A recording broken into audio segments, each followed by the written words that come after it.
departamento del Casanare por cordial invitación para el lanzamiento del programa de atención primaria.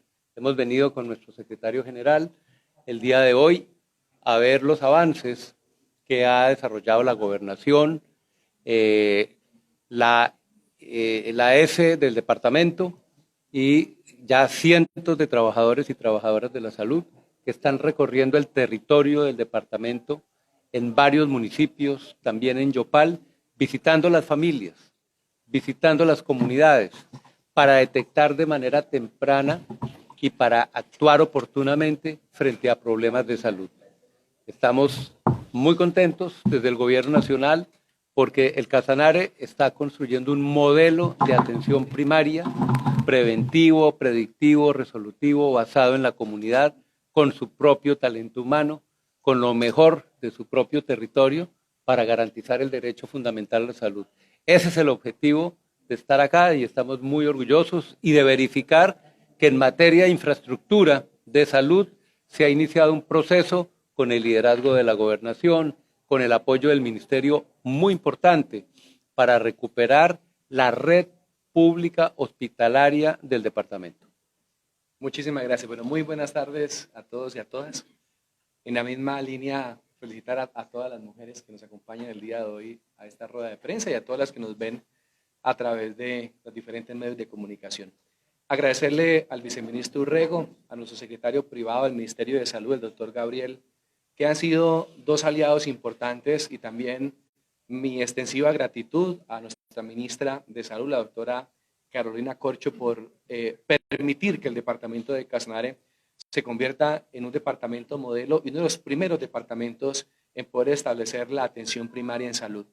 En medio del evento que tuvimos hace unos minutos, tratamos de resaltar varias cosas importantes. Uno, de cómo ha sido la estructuración y ese modelo de red en el departamento de Casanare, cómo venimos avanzando en materia de infraestructura hospitalaria, pero también el agradecimiento al ministerio, porque desde el ministerio nos han permitido a través de 900 millones de pesos hacer mantenimiento a 3 centros de salud que son importantes, como es el municipio de Pore, el municipio de Nunchía, el municipio de Orocué, pero también el fortalecimiento de los CATS, que es de una importancia estratégica para nosotros. Actualmente estamos construyendo, en compañía de los municipios de Orocué y Trinidad, 2 CAPS en el departamento más los que tenemos actualmente, y con la firme ilusión de poder aperturar el CAP de La Hermosa, el CAP de Las Guamas, el CAP del Tablón de Támara, que son uno de los retos que tenemos actualmente, y que para eso se necesita el acompañamiento del ministerio y por supuesto de la gobernación de Casanare. Hoy teníamos el lanzamiento de atención primaria en salud. ¿Qué es atención primaria en salud? Una estrategia que viene abanderando el ministerio en compañía de la gobernación de Casanare para poder definir territorios y microterritorios, y donde un grupo interdisciplinario de médico, de enfermera, auxiliar de enfermería y promotor hagan la caracterización de los determinantes sociales, pero no solamente los determinantes sociales, sino una atención inmediata focalizada. Un ejemplo, que podamos llegar a Bocas del Pauto, ¿verdad? Poder saber y encontrar allí qué personas tienen diabetes, qué personas tienen una enfermedad crónica no transmisible, y se les puede acompañar en el seguimiento, porque lamentablemente lo que deteriora el sistema de salud es que una persona que se determina una patología y no se hace el tratamiento adecuado, se va a ir complicando cada día más. Y lo que buscamos es que no solamente tengamos una atención como esa, sino mejorando todo el sistema del departamento de Casanare. Ese fue ese gran lanzamiento que hicimos el día de hoy. Vamos a tener varios microterritorios y varios territorios importantes en el departamento, y esperamos que esa estrategia sea de mucha importancia y de cooperación importante en el departamento de Casanare. Viceministro, se entiende que uno de los primeros pasos para la aplicación de esa reforma a la salud que actualmente hace curso en el Congreso de la República es precisamente estas estrategias de la atención primaria en salud. Además del departamento de Casanare, ¿qué otras regiones ya vienen implementando esa estrategia? Sí, efectivamente, la reforma es como la arquitectura dentro de la cual se despliega ya desde el segundo semestre del año pasado, un programa nacional en todos los departamentos y en más de 350 municipios. La meta a marzo de este año es llegar ya a todo el país y reconocer que en ese proceso el departamento del Casanare dio los primeros pasos desde el año pasado, y hoy ya de manera mucho más sólida está lanzando ese programa de atención primaria. Doctor Urrego, usted habla de una arquitectura, para ello se necesita tener unas bases sólidas para construir, sobre todo en las zonas rurales y lejanas. ¿Cómo se ha pensado en ese acompañamiento por parte del Ministerio para coadyuvar esas entidades territoriales en procura de optimizar todos esos tipos de servicios? Efectivamente, una de las razones por las cuales tenemos que avanzar en una reforma es para que la red pública pueda estar en todos los municipios y corregimientos del país. Me comentaban que aquí, hace unos 30 años, había más de 100 puestos de salud. Hoy no hay. Hoy se están empezando a recuperar. Cuando se dice construir sobre lo construido, nos preguntamos, ¿por qué no se construyó sobre lo construido? Si antes de la reforma del 93 habían esos puestos de salud, ¿por qué se destruyeron? ¿Por qué no se construyó sobre lo construido? Entonces, esa arquitectura tiene que ver con que en zonas urbanas y rurales del país tiene que haber puestos y centros de salud, los estamos denominando centros de atención primaria, obviamente con su equipamiento y lo más importante, con personal de salud laboralizado que pueda permanecer, que pueda vivir de su trabajo y prestarle un servicio permanente a la comunidad cerca de donde ella vive. Viceministro, ha dicho usted que cerca del 70% del personal de la salud no tiene estabilidad laboral. ¿Cómo se va a garantizar esa estabilidad laboral a partir de este nuevo ejercicio? Primero. Segundo, señor viceministro, hay preocupación, o una de las preocupaciones por las cuales se está atacando fuertemente la reforma de la salud es que se considera que se llegaría a politizar el sistema por aquello de la territorialidad. ¿Qué se le puede decir a los colombianos sobre estos dos temas? Bueno, las órdenes constitucionales y la ley ha determinado que el personal, en general los trabajadores y trabajadoras, tienen derecho al trabajo, que debe ser digno y decente. Eso significa una remuneración justa, unas garantías laborales y estabilidad. Eso no es nuevo. Y en salud ha habido específicamente órdenes en ese sentido hace más de 10 años. ¿Por qué la reforma? Porque el sistema funciona de tal manera que uno de los principales sacrificados después del paciente, después de la persona, la comunidad, es el trabajador de la salud. ¿Por qué? Porque la salud se ha convertido en un negocio. Y en los negocios, el que no es dueño del negocio castiga al personal. No le paga bien. Y no es a una o dos personas, sino son miles de trabajadores que no tienen estabilidad, que no tienen futuro dentro del sector. Por lo tanto, es imperativo, es una urgencia avanzar en esa dirección. Los recursos están en el sistema, lo que toca apropiar son todo lo que se debe. Y esa es la voluntad del presidente Gustavo Petro y de la ministra Carolina Corcho. La segunda era... la politización del sistema por la territorialidad. Por la territorialidad. Bueno, mire, eso consideramos que ahí hay una tergiversación. Todo el mundo ya está preparando las candidaturas a alcaldías, gobernaciones, diputación, consejo. Para eso sí está bien, todo el mundo quiere participar. Y cuando hablan de salud, no, allá sí no. Ahí está pasando una narrativa que no corresponde con la construcción de un Estado social de derecho y de la democracia. Culpabilizar del problema de pérdida de recursos y de corrupción solamente al sector público no solo es falso, sino que también es injusto. Este sistema que hizo de la salud un negocio fue atractivo para que las prácticas no transparentes también se instalaran en lo público y en lo privado. Así que eso ya existe hoy. La reforma lo que busca es transparentar que lo público como parte del Estado social de derecho debe ser la columna vertebral. Eso sí, respetando y fortaleciendo y dándole garantías al sector privado, que presta más del 70% de los servicios en el país, para que también se mantenga, para que también se fortalezca. Queremos un sistema que en la prestación de los servicios tenga en la columna vertebral lo público, pero que cuente con lo privado. 1, 2, 3, 4. Viceministro, ¿cuándo son los recursos que da el gobierno nacional para esta estrategia aquí en Casanare? Y hablando pues, de otro tema que tiene negociar con Cabresoca, dentro de la reforma de la salud se contempla que esta EPS sería liquidada, desaparecería. ¿Qué decirle a los usuarios de Santiago? Bueno, en términos de lo que se está destinando en esta primera etapa, se están utilizando los recursos del Sistema General de Participación en un acuerdo, porque se respeta la voluntad de los territorios, para que ese mismo dinero que se utilizaba en el plan de intervenciones colectivas se haga a través de equipos territoriales. A eso se le agregó en un esfuerzo que hizo la gestión de la señora ministra, una suma de cerca de 1.600 millones de pesos, que son de la vigencia, para la vigencia 2023, en la conformación de equipos. Pero ya hubo una norma que hace que con recursos de la UPC, de las EPS, en este año, también entren a aplicar a una sola estrategia, porque esto no puede ser solamente con el Sistema General de Participación, sino también tiene que ser con recursos de la UPC y ya está en la norma. Así que hemos iniciado un proceso de concertación, pero también normativo, para que las EPS en cada departamento entren a concurrir en esa estrategia, porque ellos tienen un porcentaje importante de recursos para la prevención, para la protección específica y la detección temprana. Cuando habla usted de Capresoca, que prácticamente, si no es la única, es una de las 2 EPS públicas que permanecen en el sistema, hay un régimen de transición.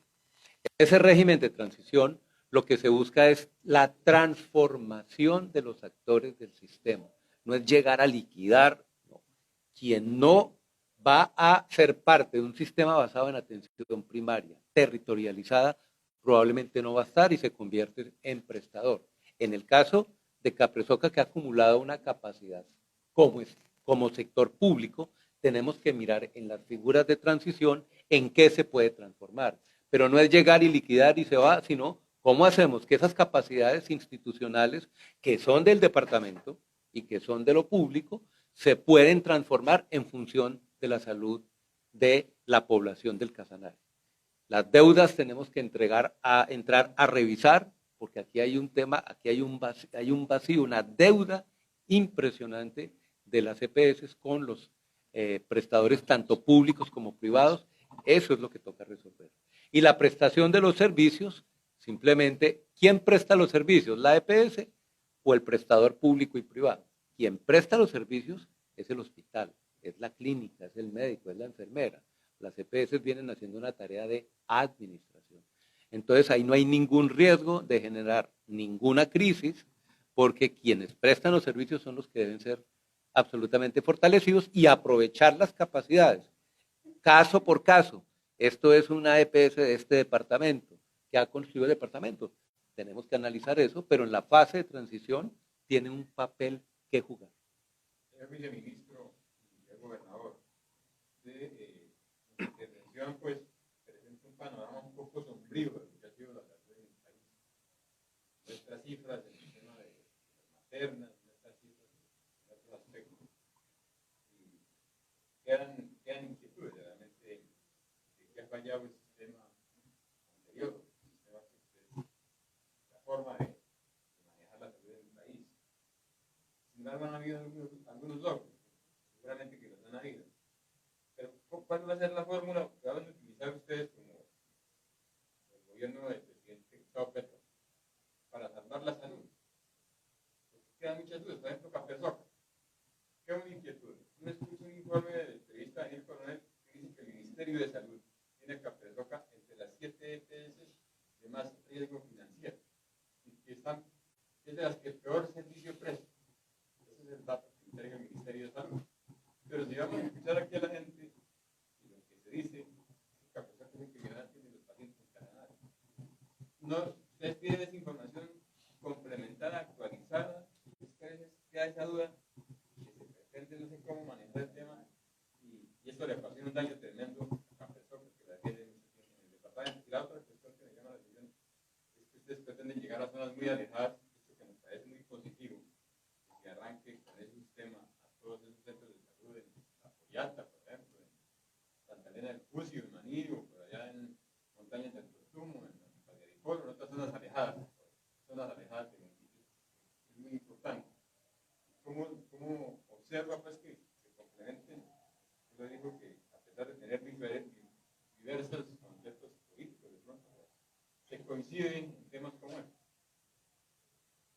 Bueno, ya lo dije cuando me refería a Capresoca. Es una EPS pública, ha acumulado unas capacidades, tiene grandes problemas, pero en la transición dice claramente que las EPS se transformarán y podrán tener varias opciones. Ni más faltaba con una que territorialmente tiene una presencia y ha venido cumpliendo un papel. La crisis no es solamente de Capresoca, la crisis es prácticamente de todas las EPS. Entonces, en esa dirección, Capresoca no va a ser una excepción en términos de analizar cómo puede ser su proceso de transformación. En relación con cómo es que el modelo preventivo y predictivo significa llegar con oferta a todos los rincones del país, con personal de la salud dignificado, en condiciones de trabajo digno y decente, con infraestructura y con dotación. Aquí decía el señor gobernador, la salud como derecho no puede estar, digamos, contaminada de ideologías, porque es clara nuestra jurisprudencia constitucional, son claros los compromisos a nivel global y se está hablando de la dignidad humana. En esa medida, todo tipo de diferencias y diversidades de abordaje son bienvenidas, pero tenemos que unirnos alrededor de un objetivo común. Eso es lo que estamos haciendo. Gobernador y viceministro, muy interesante esta estrategia. Van a ir a los lugares, pero ¿cómo van a hacer esa caracterización? No han entrado las EPS aún, van a estar con el régimen subsidiado inicialmente. ¿Qué va a pasar si encuentran en un sitio alejado, así sea una persona que necesite esta atención primaria y que sea de régimen contributivo, para no excluir y para pues que llegue con el propósito que tiene? Bueno, yo creo, primero, que la estrategia de atención primaria en salud no va a distinguir los regímenes actualmente.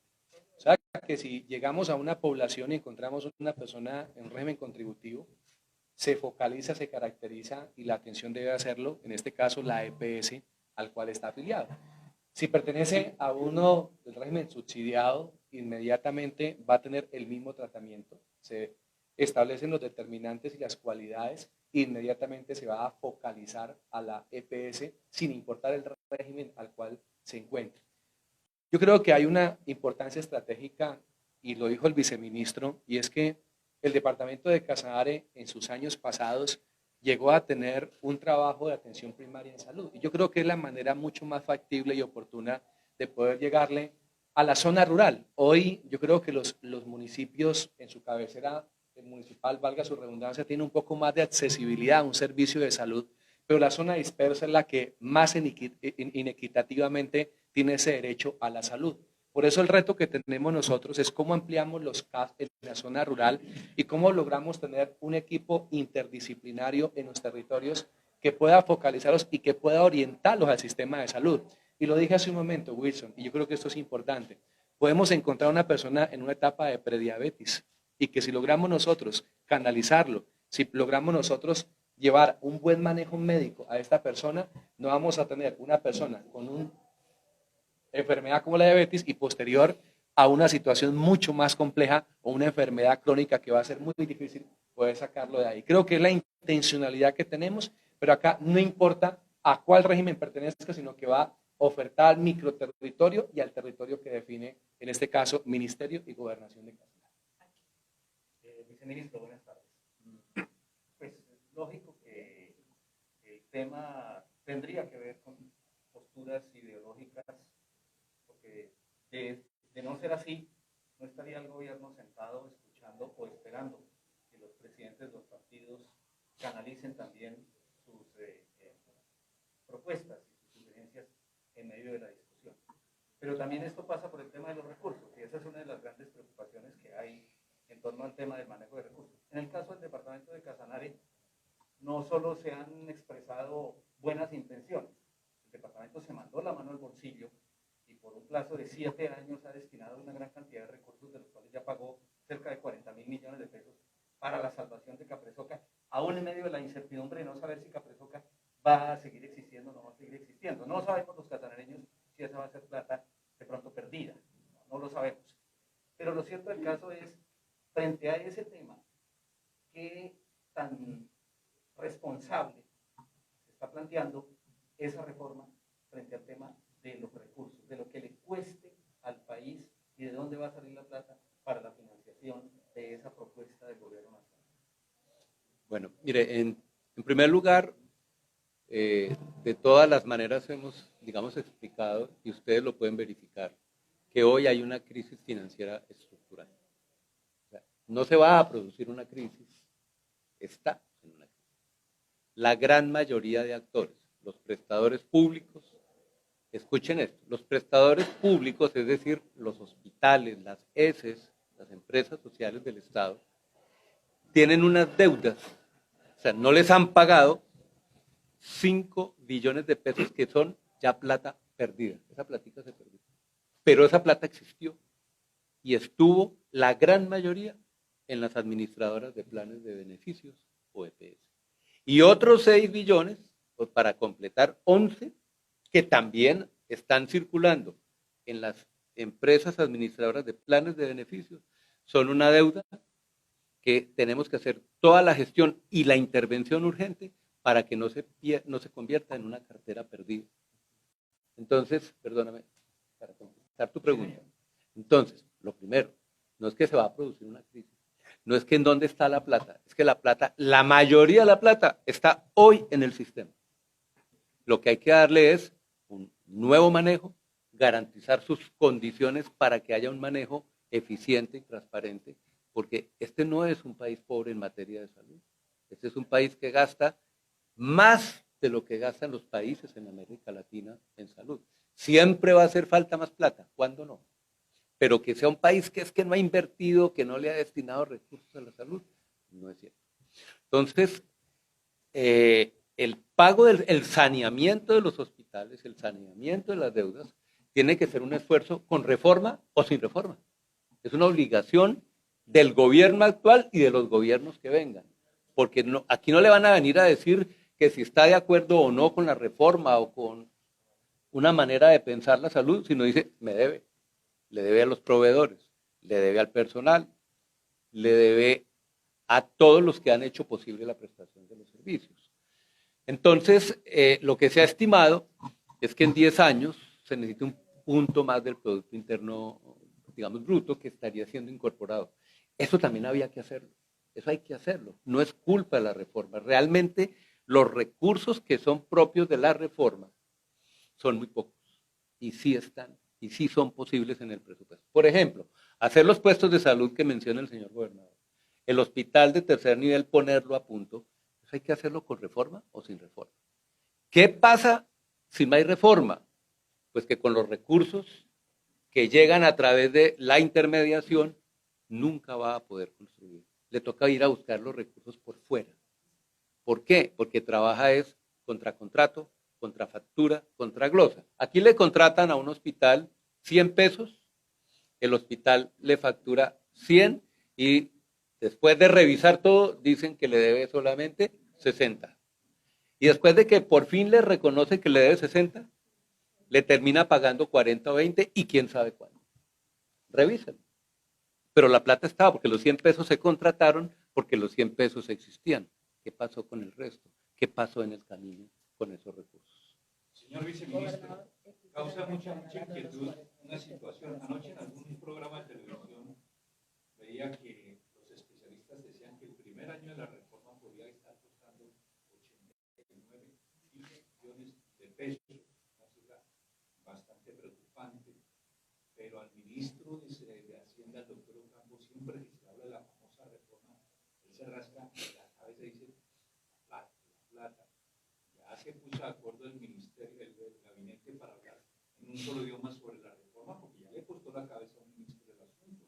Entonces ya se pusieron de acuerdo para hablar un mismo idioma frente a la reforma que tanto comentario causó de la opinión pública.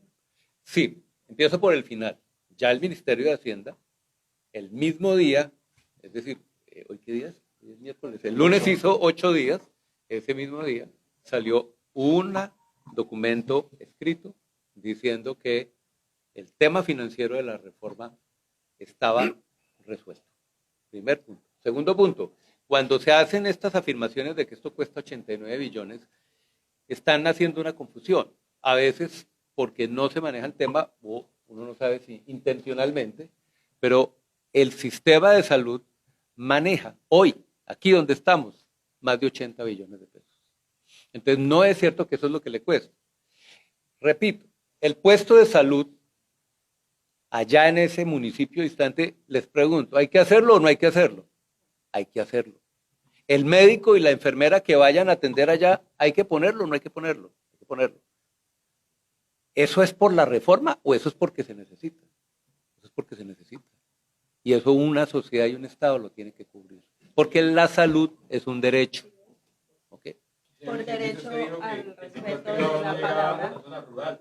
Usted dijo que el sector privado solamente estaba en urbano. ¿Cómo hacer lo que llegue a sectores rurales? Eso no es negocio. Tratando de dar orden a la rueda de prensa, por favor.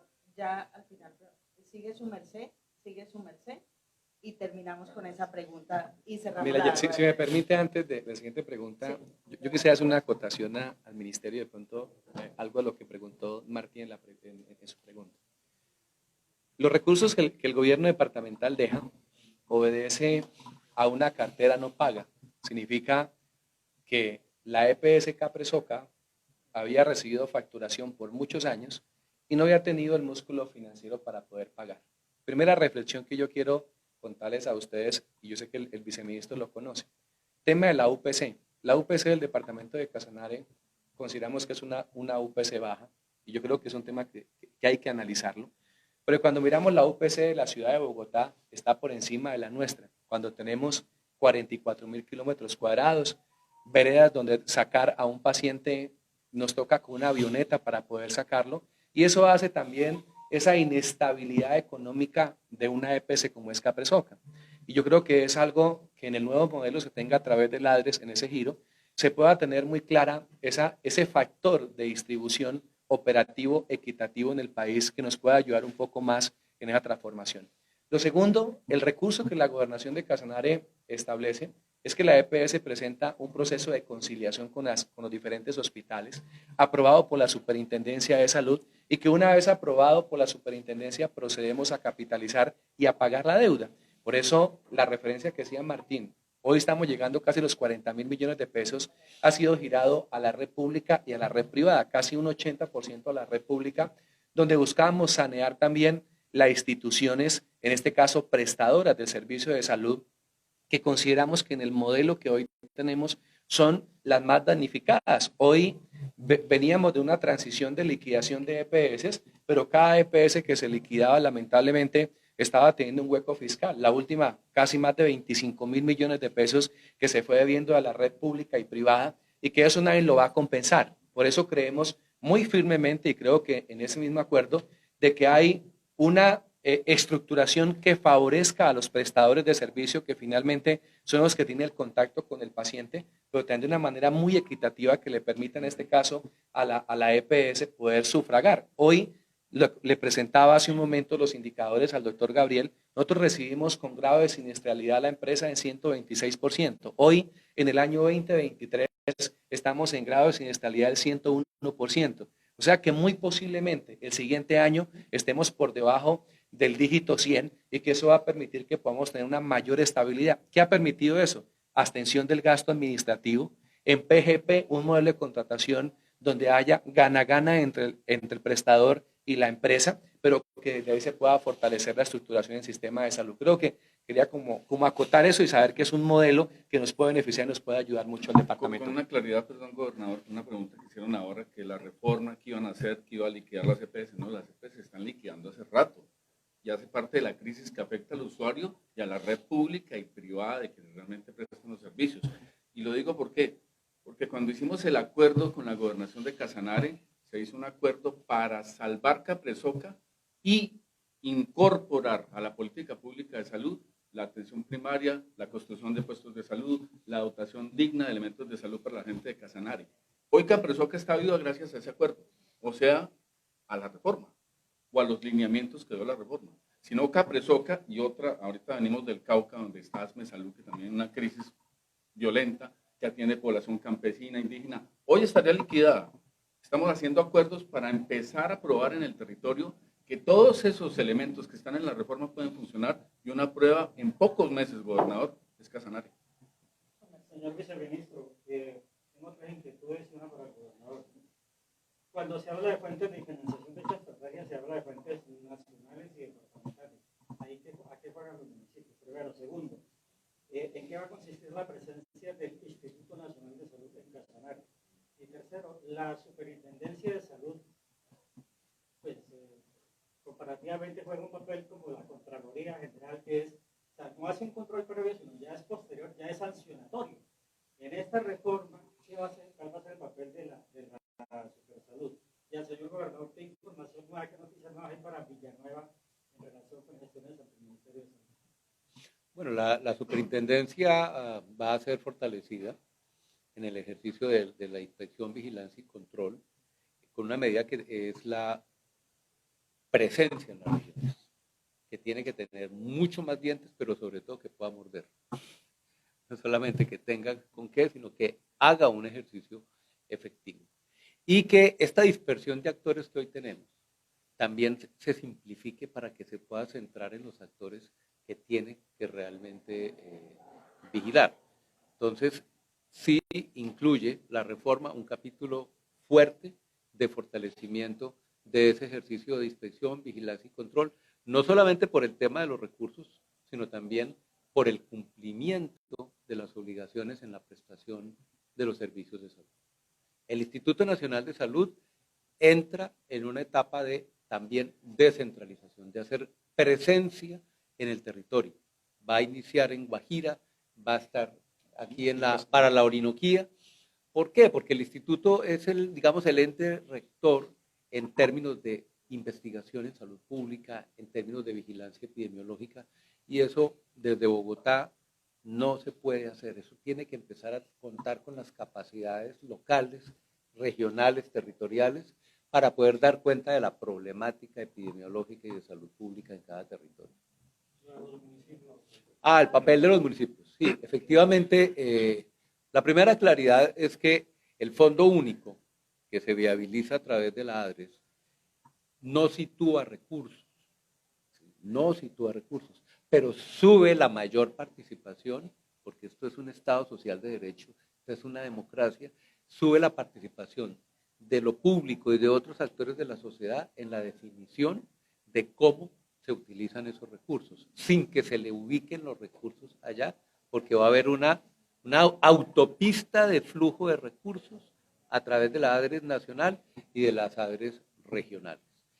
Los municipios van a jugar de nuevo un papel. ¿En qué sentido? Los centros de atención primaria, financiados del presupuesto de la nación, que se encargan de que en ninguna vereda, en ningún corregimiento, la gente se quede sin atención, sin promoción, sin prevención, vuelven a jugar un papel. Pero con la lección aprendida de que no es para manejar los recursos en una serie de contratos, sino contra un plan de salud pública que sea resolutivo. Y un tema de por qué la UPC es más baja. Porque este sistema le llama siniestrarse a que, por ejemplo, un hombre tenga una prueba para próstata. Eso es preventivo, eso es necesario para detectar tempranamente que de pronto haya un cáncer de próstata. Entonces las EPS, no las suyas, sino todas, manejaron el criterio de que esa UPC, si usted se hace un examen preventivo, se le está siniestrando porque está prestando servicios. Eso es lo que nos interesa en el centro del asunto en la reforma.